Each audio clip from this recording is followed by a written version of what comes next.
আমাদের একটা বিজ্ঞাপনে আমাদের এক কাস্টমার, সম্মানিত কাস্টমার প্রিয়া খান নামে, উনি কমেন্ট করেছে, মানে এখনই কমেন্ট করেছে। ভিডিওতে ঠিকভাবে দেখা যাচ্ছে কিনা অথবা উল্টো দেখা যাচ্ছে সম্ভবত। আচ্ছা, আমি পড়ে শোনাচ্ছি। প্রিয়া খান নাম লিখছেন যে, আমিও আজান ফুডস থেকে ঘি নিয়েছি, খুবই ভালো ঘি। এবার পাকনামি করে অন্য একটা পেজ থেকে নিয়েছি, কম দাম পেয়ে। আচ্ছা, ঘিটাতে কোনো ঘ্রাণ নেই, একদমই বাজে। সো আসলে আমার কিছু বলার নাই। আমি আমাদের এই যে উনি যে ভিডিওর নিচে কমেন্টটা করেছে, ওই লিঙ্কটা আমি এই ভিডিওর নিচে আপনাদেরকে দিব। আপনারা নিজেই একটু যাচাই বাছাই করে নেবেন।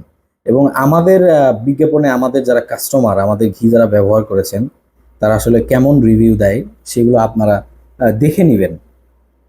আর যেটা বলবো যে আসলে ঘি কেনার ক্ষেত্রে আমাদেরকে আরো বেশি সচেতন হতে হবে।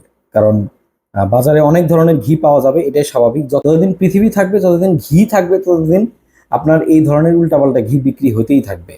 সস্তায় কখনো ভালো জিনিস পাওয়া যায় না।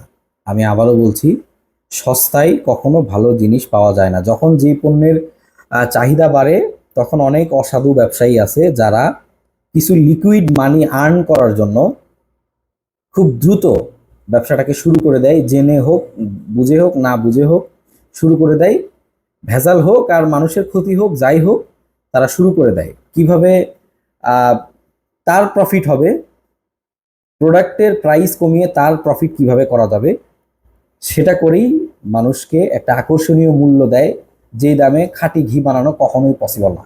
আপনি এখন কল্পনা করে দেখেন, 1,000 টাকায়, 1100 টাকায় এই বাজারে ঘি উৎপাদন করে, প্যাকেজিং করে, মার্কেটিং করে, কর্মীকে বেতন দিয়ে, জ্বালানি দিয়ে 1,000 টাকায় অনলাইনে ঘি বিক্রি করা পসিবল? কোনোভাবেই পসিবল না। সেটা ঘি কি খাঁটি হবে? কোনোদিনও হবে না।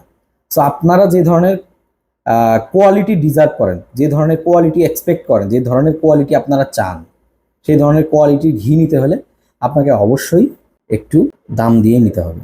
সো অনলাইন থেকে ঘি কেনার ক্ষেত্রে আবারও সাবধান হন। ভালো থাকবেন। আসসালামু আলাইকুম।